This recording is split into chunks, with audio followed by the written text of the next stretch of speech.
గలగలా పారే గోదావరి ప్రజల గుండె సవ్వడిగా నిలవబోతోంది. తాగు సాగునీటికే కాదు, నిరంతర విద్యుత్ సరఫరాకు ఢోకా లేకుండా మారబోతోంది.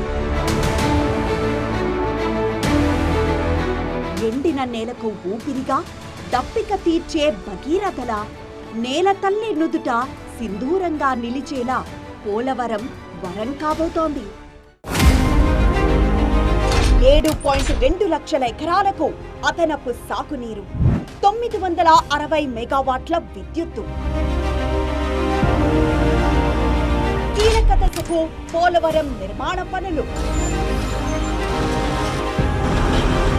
నీటి ఒట్టును నమ్మకంగా మారుస్తున్న మెగా ఇంజనీరింగ్ అద్భుతం. ఎన్నో ఏళ్ల కల, ఎన్నో ఏళ్ల ఎదురుచూపులు. ఏపీ ప్రభుత్వ సంకల్పం మెగా ఇంజనీరింగ్ ఆధునిక నైపుణ్యంతో సాకారం కానుంది. ప్రజల జీవనాడిగా పేరొందిన పోలవరం జలసిరులు త్వరలోనే అందనున్నాయి. ఆంధ్రప్రదేశ్ రాష్ట్ర భవిష్యత్తును మార్చబోయే ప్రాజెక్ట్ పోలవరం గోదావరి జలాలను సమర్థవంతంగా వినియోగిస్తూ సాగునీరు, త్రాగునీరు, విద్యుత్ అవసరాలను తీర్చబోతుంది. భవిష్యత్తులో లక్షలాది మంది రైతులకు పోలవరం ప్రాజెక్టే జీవనాధారం కాబోతుంది.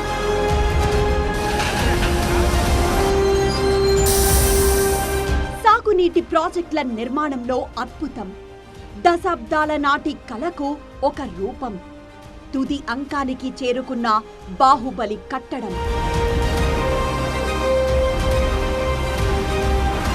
పోలవరం పనుల్లో ఊహించని వేగం పెరిగింది. కీలకమైన డయాఫ్రమ్ వాల్ నిర్మాణం పూర్తి కావడంతో మరింత పురోగతి కనిపిస్తోంది.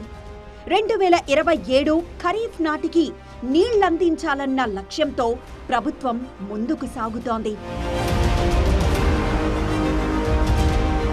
పోలవరం అనేది ఆంధ్రప్రదేశ్ రాష్ట్రానికి ఒక వరం, ఒక జీవనాడి. భవిష్యత్తులో ఈ రాష్ట్రాన్ని ఒక కరువు రహిత రాష్ట్రంగా మార్చేటువంటి ప్రాజెక్టు పోలవరం.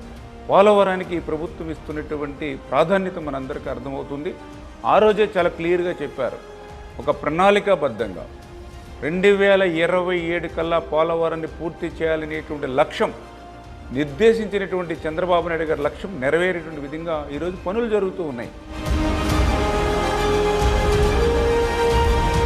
రిజర్వార్, స్పిల్వే, విద్యుత్ కేంద్రం, ఈ 3 ప్రధాన భాగాలుగా నిర్మితమవుతున్న పోలవరం ప్రాజెక్ట్ ఇంజనీరింగ్ అద్భుతంగా చెబుతారు. ఇలాంటి కట్టడాన్ని పూర్తి చేయాలంటే అనేక సవాళ్లు ఎదురవుతూ ఉంటాయి. ఇప్పుడు అవన్నీ అధిగమించడంతో గడువు కంటే ముందే పనులు పూర్తయ్యేలా కనిపిస్తున్నాయి.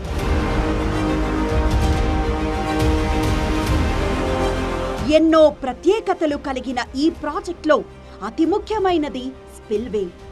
50 లక్షల క్యూసెక్కుల వరదొచ్చినా తట్టుకునేలా నిర్మించారు. 1.18 కిలోమీటర్ల పొడవు, 55 మీటర్ల ఎత్తులో మొత్తం 51 బ్లాకులుగా స్పిల్వే నిర్మాణం జరిగింది.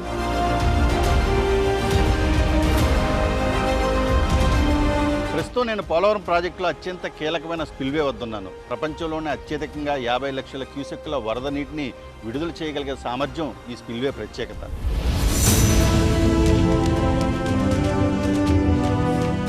సాధారణంగా డ్యాంలను నది మధ్యలో కడతారు. కానీ గోదావరిలో ఉన్న ఇసుక తిన్నెల కారణంగా పునాది భద్రత కోసం స్పిల్వేను నదికి కుడిగట్టున నిర్మించడం ఇంజనీరింగ్ సాహసం. ఇందుకోసం 6.6 కిలోమీటర్ల మేర నదీ ప్రవాహాన్నే మళ్లించారు. నదిని మళ్లించి ఆనకట్ట నిర్మించడం ప్రపంచంలోనే ఇది మొదటిది. ఈ ప్రాజెక్టు పూర్తయితే దీని ద్వారా లబ్ధి పొందడానికి ఉభయ గోదావరి జిల్లాలే కాదు, అటు కృష్ణా డెల్టాని 10 లక్షల కృష్ణా డెల్టాని బతికించడంలో కానీ, అలాగే వైజాగ్కి నీరు అందించడంలో కానీ, స్టీల్ ప్లాంట్ వరకు మరి ఎల్ఎంసీ ద్వారా ఇన్ని బహుళార్థకమైన ప్రాజెక్టులని దీని ద్వారా మరి ఈ ప్రాజెక్టు ద్వారా లబ్ధి పొందే అవకాశం ఉందని చెప్పి కూడా మరి సందర్భంగా తెలియజేస్తాము. 48 రేడియల్ గేట్లున్నాయి. ఒక్కో గేటు ఎత్తు 20 మీటర్లు, వెడల్పు 16 మీటర్లు. జర్మనీ నుంచి దిగుమతి చేసుకున్న ఆధునిక హైడ్రాలిక్ సిలిండర్ల ద్వారా ఈ గేట్లు పనిచేస్తాయి.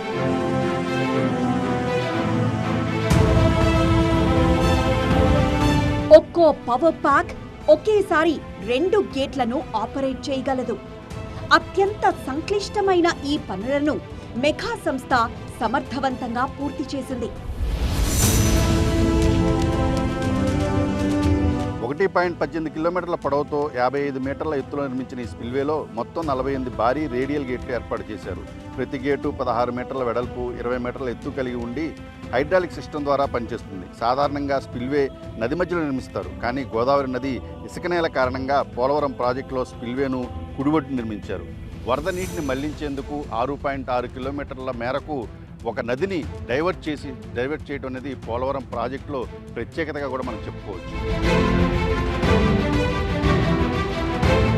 డయాఫ్రమ్ వాల్ పూర్తి కావడంతో ప్రధాన కట్టడమైన earth cum rock fill ECRF dam పనులు వేగవంతమయ్యాయి.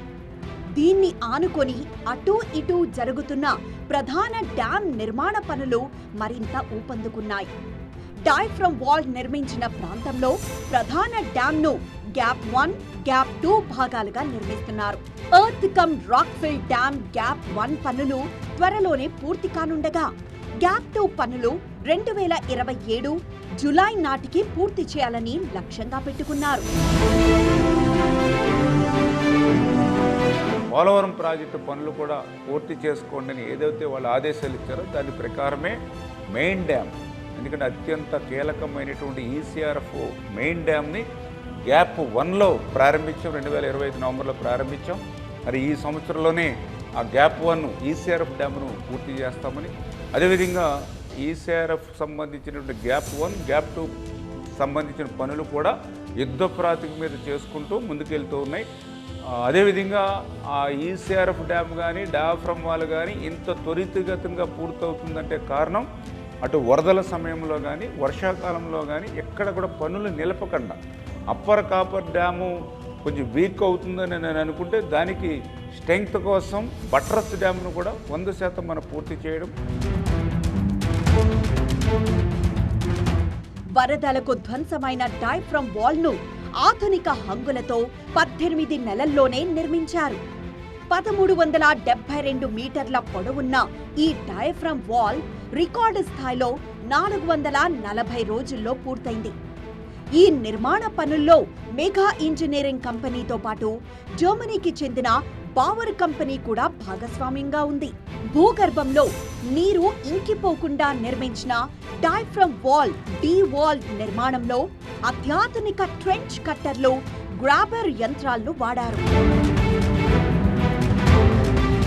పోలవరం ప్రాజెక్టులో అత్యంత కీలకమైన 2 పనులు డయాఫ్రమ్ వాల్, అదేవిధంగా ECRF డ్యామ్. ఈ 2 పనులు సంబంధించి డయాఫ్రమ్ వాల్ ఇప్పటికే పూర్తయింది. ECRF పనులు వేగంగా జరుగుతున్న పరిస్థితి. ఇప్పుడు మనం చూస్తున్నటువంటి ఈ డయాఫ్రమ్ వాల్ భవిష్యత్తులో అంటే ఇది మామూలుగా ECRF డ్యామ్ కంప్లీట్ అయితే అది కనిపించదు, పూర్తిగా కూడా ఇసుక పొరల్లో, భూమి పొరల్లో ఉండిపోతుంది. మొత్తం గోదావరి నదికి ఒక అడ్డుకట్టలాగా, అంటే సీపేజ్ రాకుండా కూడా నిలబెట్టేటువంటి పరిస్థితి. దానిపైన ECRF ప్రధానమైనటువంటి మెయిన్ డ్యామ్, ఈ మెయిన్ డ్యామ్ నిర్మాణం ఇప్పుడు వేగంగా జరుగుతున్న పరిస్థితుల్లో ఎగువ కాఫర్ డ్యామ్ ను ఆనుకుని బట్రస్ డ్యామ్ ను పూర్తి చేశారు. అంతేకాదు వరదల సమయంలో ఏర్పడ్డ అగాధాలను పూడ్చారు. ఇసుకతో నింపి వైబ్రో కంపాక్షన్ చేశారు. నేలను ట్రీట్ చేశారు. డ్యామ్ కన్స్ట్రక్షన్కి వస్తే మనం ఏదైతే డ్యాము మనం ఎంతైర్ శాండ్ అండి, ఈ శాండ్ మీద మనం కన్స్ట్రక్ట్ చేయాలి కాబట్టి ఆ స్టాండ్ మీద కన్స్ట్రక్ట్ చేస్తే ఈ డ్యామ్ రేపు పొద్దున్న ఫ్యూచర్లో ఏమైనా అవుతుందో లేదనేది ఒక టెస్టింగ్ ఉంటుంది. దానికి ఏం చేస్తాం మనం, ఈ మొత్తం ఈ సాయిల్ అంతా, ఈ శాండ్ అంతా కూడా స్టెబిలైజ్ చేసామండి. స్టెబిలైజ్ చేసి మనం డ్యామ్ కన్స్ట్రక్షన్ చేసాం. సో ఈ డ్యామ్ సేఫ్, దట్ ఈస్ అంటే ఎగ్జిస్టింగ్ గ్రౌండ్ నుంచి పై వరకు ఓకే. కానీ ఈ డ్యామ్ కింద ఎగ్జిస్టింగ్ గ్రౌండ్ నుంచి కిందకి ఏమవుతుందంటే రాక్ వరకు శాండ్ ఉంది కాబట్టి సీపేజ్ ఉంటుందేమోనని ఈ డయాఫ్రమ్ టెక్నాలజీ వచ్చిందండి. దానివల్ల ఈ డయాఫ్రమ్ చేస్తాం. సో ఇది చేసిన తర్వాత ఏమవుతుందంటే ఇది అండర్ గ్రౌండ్లో నడిచే పని అండి. దీనికి ఏంటంటే వర్టికాలిటీ ఉంటుంది, కాంక్రీట్ ఉంటుంది, ముందు ఏంటంటే ఎస్కవేషన్ ఉంటుంది. ఎస్కవేట్ చేసిన తర్వాత ఏమవుతుందంటే మనం అనుకున్నట్టు ఎస్కవేషన్ వర్టికల్గా ఎస్కవేషన్ అవుతుందో లేదనే దానికి ఒక చెకింగ్ ఉంటుందండి. వరద నియంత్రణతో పాటు విద్యుత్ అవసరాలను తీర్చనుంది ఈ భారీ బహుళార్థక ప్రాజెక్ట్. పోలవరం నీటి నిల్వ సామర్థ్యం 194.6 టీఎంసీలు, 960 మెగావాట్ల హైడ్రో ఎలక్ట్రిక్ సామర్థ్యంతో విద్యుత్ ఉత్పత్తి జరగనుంది. మొత్తం 12 యూనిట్లున్నాయి. 150.3 మీటర్ల పొడవు, 9 మీటర్ల వ్యాసార్థంతో ఒక్కో యూనిట్ 80 మెగావాట్ల కెపాసిటీ కలిగుంది. నది నుంచి అప్రోచ్ ఛానళ్ల ద్వారా వరద నీరు ఇంటెక్ హోల్ చేరుతుంది. అక్కడి నుంచి ప్రెషర్ టన్నెళ్ల ద్వారా మళ్లించి జల విద్యుత్ను ఉత్పత్తి చేస్తారు. ఇందుకోసం ఆసియాలోనే అత్యంత భారీ వర్టికల్ కెప్లాన్ టర్బైన్లను మెగా సంస్థ ఏర్పాటు చేసింది. ఇలా చెప్పుకుంటూ పోతే పోలవరంలో ప్రతిదీ ప్రత్యేకమే. ఈ పోలవరం ప్రాజెక్టుకు మనకు పవర్ జనరేషన్కి సంబంధించిన కాంపోనెంట్స్, ఎలక్ట్రోమెకానికల్ వర్క్స్ ఏదైతే ఉన్నాయో ఇక్కడ మనం ఇప్పుడు మొదటి యూనిట్లో స్టార్ట్ చేసామండి. దీనికి సంబంధించిన అసెంబ్లీ వర్క్స్ అనేది runner assembly is the heart of the turbine అండి. కెప్లాన్ టర్బైన్ సంబంధించి runner hub assembly is the heart of the turbine. This is the largest in size అండి. 6.8 meter diameter is the largest in size and heaviest in the component. ఈ works అన్ని మన service బేలో assembly అవుతున్నాయండి. ఇప్పటివరకు మనకి ఇండియాలో 55 megawatt capacity of unit install అయిందండి Kaplan turbine. But మన పోలవరం హైడ్రో ఎలక్ట్రిక్ ప్రాజెక్ట్లో 80 megawatt capacity of unit install చేయడం అనేది ఇండియాలోనే ఇది మొట్టమొదటి.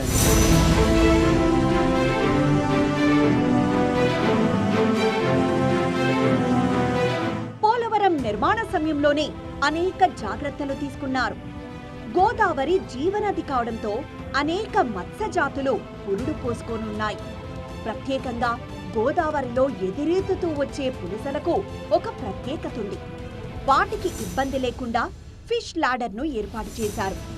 గేట్లు మూసి ఉన్నా చేపలు స్వేచ్ఛగా ప్రయాణించి సంతానోత్పత్తి చేసుకునేలా కట్టారు. ఇలాంటి ప్రయోగం దేశంలోనే మొదటిసారి కావడం విశేషం.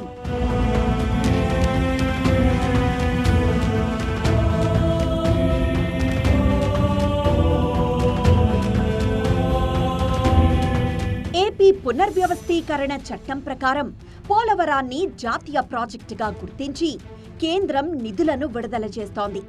పోలవరం ప్రాజెక్టు ద్వారా 14 లక్షల ఎకరాలకు లాభం చేకూరనుండగా 7.2 లక్షల ఎకరాలకు అదనంగా నీరందనుంది. 23.5 లక్షల ఎకరాల స్థిరీకరణ జరుగుతుంది. మొత్తం 13 జిల్లాలకు ఈ ప్రాజెక్ట్ వరద ప్రధానిగా నిలవనుంది. పోలవరం పూర్తయితే ఆంధ్రప్రదేశ్కే కాదు, ఒడిశా, ఛత్తీస్గఢ్ రాష్ట్రాలకు ప్రయోజనం కలుగుతుంది. కాంక్రీట్ డ్యామ్ ఇక్కడ అవుతుంది. నెక్స్ట్ దీనిలో ఇక్కడ వచ్చేసి ఇది upstream coffer dam sir. ఈ line upstream coffer dam, ఇది వచ్చేసి డౌన్ స్ట్రీమ్ కాఫర్ డ్యాము. ఇది మన ఎత్కమ్ రాక్ఫీల్డ్ డ్యామ్ సార్. ఇది ఈ ఎత్కమ్ రాక్ఫీల్డ్ డ్యామ్లో కూడా 3 పార్ట్స్ ఉన్నాయి సార్. ఇక్కడి నుంచి ఇక్కడికి గ్యాప్ 1, ఇక్కడి నుంచి ఇక్కడికి గ్యాప్ 2, ప్లస్ మళ్ళీ మనకి ఇక్కడ వచ్చేసి కాంక్రీట్ డ్యామ్ ఉంది సార్. ఇది గ్యాప్ 3 అది. సో ఈ టోటల్ వాటర్ స్టోర్ అయిన తర్వాత ఈ up stream coffer dam, down stream coffer dam కొద్దిపాటి తీసేస్తారు సార్. తీసిన తర్వాత మెయిన్గా మనకి వచ్చేసి ఇక్కడ స్టోరేజ్ అయిపోతుంది వాటర్. ఈ కాఫర్ డ్యామ్ ఎత్కమ్ రాక్ఫీల్డ్ డ్యామ్ దగ్గర స్టోరేజ్ అవుతుంది. నదుల అనుసంధానం ద్వారా గోదావరి నుంచి కృష్ణా నదికి 80 టీఎంసీలను మళ్లించనున్నారు. రాయలసీమకు ఈ జలాలను అందించే బృహత్తర ప్రణాళిక పోలవరం నిర్మాణం ద్వారా పూర్తి కానుంది. మెగా ఇంజనీరింగ్ ఆధ్వర్యంలో ఈ పనులు శరవేగంగా సాగుతున్నాయి. జాతీయ, అంతర్జాతీయ నిపుణుల సూచనలకు అనుగుణంగా నాణ్యతలో రాజీ లేకుండా పనులు చేపడుతున్నారు. ఎవరి ప్యానల్కి వర్టికల్గా లోపలికి వెళ్తుందా లేదా, వర్టికాలిటీ ఉందా లేదా అనేది ప్రాపర్ చెకింగ్ ఉండదండి. సోఫిస్టికేటెడ్ ఎక్విప్మెంట్ అంతా కూడా ఇదంతా టెక్నాలజీ వేరండి. అది అంతా మీ కంప్యూటరైజ్డ్. సో కిందకి వెళ్ళిన తర్వాత మన చెకింగ్ ఉంటుందండి. అంటే అప్ టు లెవెల్ మనం రీచ్ చేయమా లేదా అని ప్రతి స్టేజ్లోనూ ప్రతి మీటర్లో వచ్చే మెటీరియల్ మనం చూస్తూ ఉంటాం. శాండ్ వస్తుందా, మట్టి వస్తుందా, రాయి వస్తుందా, ఏమొస్తుందా అనేది చూసిన తర్వాత ఎన్ఐఆర్ఎం అని చెప్పి నేషనల్ ఇన్స్టిట్యూట్ ఆఫ్ రాక్ మ్యాగింగ్ ఉంటుందండి.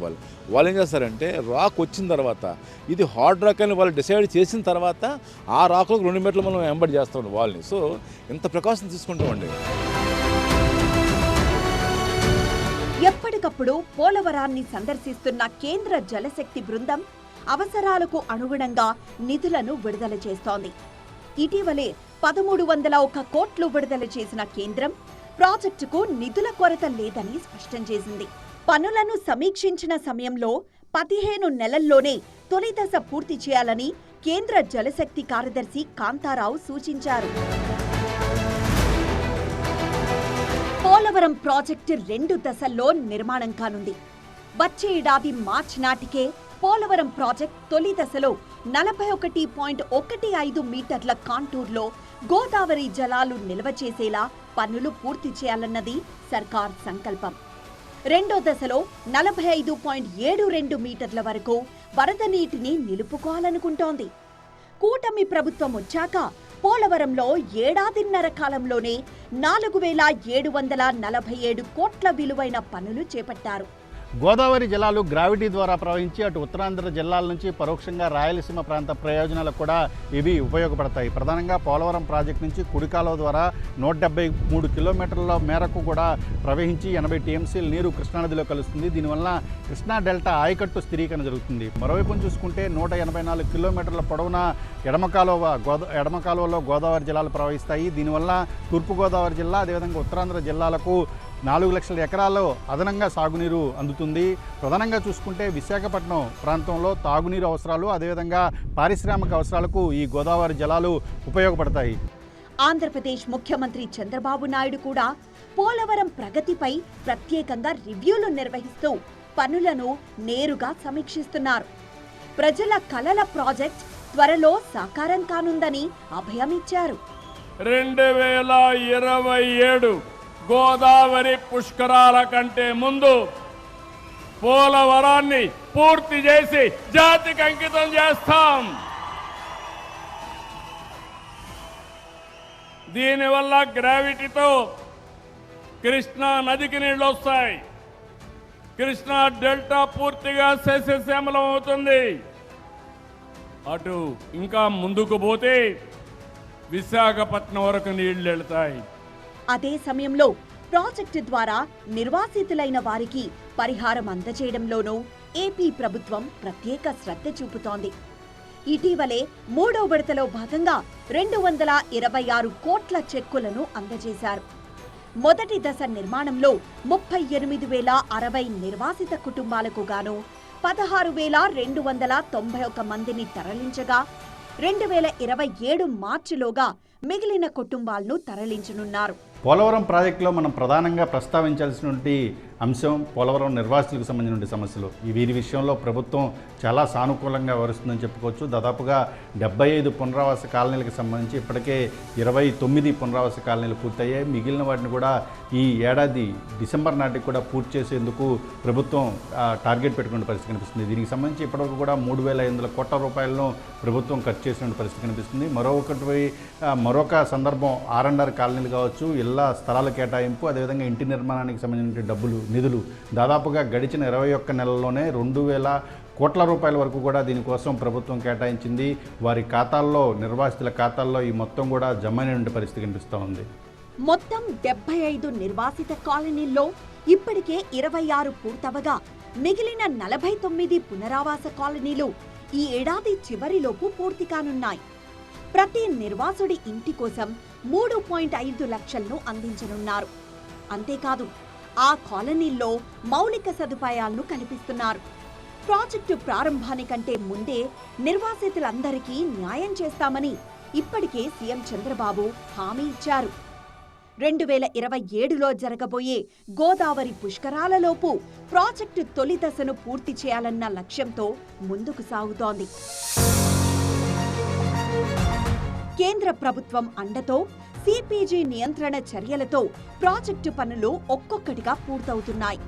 అంతేకాదు పోలవరాన్ని పర్యాటక ప్రాంతంగానూ తీర్చిదిద్దేలా ప్రణాళికలను రూపొందిస్తోంది ఏపీ ప్రభుత్వం. ఇప్పటికే భూపతిపాలెం పర్యాటక ప్రాంతంలో బోట్ షికార్ను ఏర్పాటు చేసేలా చర్యలు చేపట్టారు. ప్రసిద్ధిగాంచిన గుడిసె పర్యాటక ప్రాంతాన్ని కూడా అభివృద్ధి చేయాలన్న ఆలోచనుంది. ఆ యొక్క పోలవరం ప్రాజెక్టుని ఒక టూరిజం హబ్కు సంబంధించినటువంటి కేంద్రంగా నిలపాలనేటువంటి ఆలోచన చంద్రబాబు నాయుడు గారు. అందులో భాగంగానే ఈ యొక్క పోలవరం స్పిల్వే ఏదైతే ఉందో దాన్ని ఫేస్ లిఫ్ట్ కూడా సుందరంగా నీట్గా తయారు చేయాలనేటువంటి పర్యాటకులను ఆకర్షించే విధంగా ఉండాలని, అదేవిధంగా కనెక్టివిటీస్ సంబంధించినటువంటి ఆ రైట్ అదేవిధంగా లెఫ్ట్కి సంబంధించినటువంటి కనెక్టివిటీస్ని కూడా ఆ రోడ్స్కి సంబంధించి అదేవిధంగా రక్షణ గోళ్ల సీసీ వాళ్ళకి సంబంధించి కూడా ఆల్రెడీ మనం టెండర్స్ని కూడా పిలిచి అవి కూడా పనులు మనం ప్రారంభిస్తూ ఉన్నాం. సహజ సిద్ధమైన 2 కొండల మధ్య నిలవబోతోన్న పోలవరం ప్రాజెక్టుకు ఇక తిరుగులేదు. ప్రభుత్వం దూరదృష్టి, మెగా సంస్థ పట్టుదల స్పష్టంగా కనిపిస్తోంది. పనుల్లో మరింత వేగం పెంచేందుకు భారీ యంత్రాలను వినియోగిస్తూ ఎక్కడా ఆలస్యం కాకుండా చూస్తోంది. ఆంధ్రప్రదేశ్కు వరంగా నిలిచే పోలవరం ప్రాజెక్టు నిర్మాణంలో నిర్వాసితుల త్యాగానికి వెలకట్టలేము. వారి త్యాగ ఫలితమే ఈ భారీ బహుళార్థక కలల ప్రాజెక్ట్. పోలవరం అంటే కేవలం డ్యాం మాత్రమే కాదు, ఆధునిక భారతీయ ఇంజనీరింగ్ నైపుణ్యానికి నిలువుటద్దం.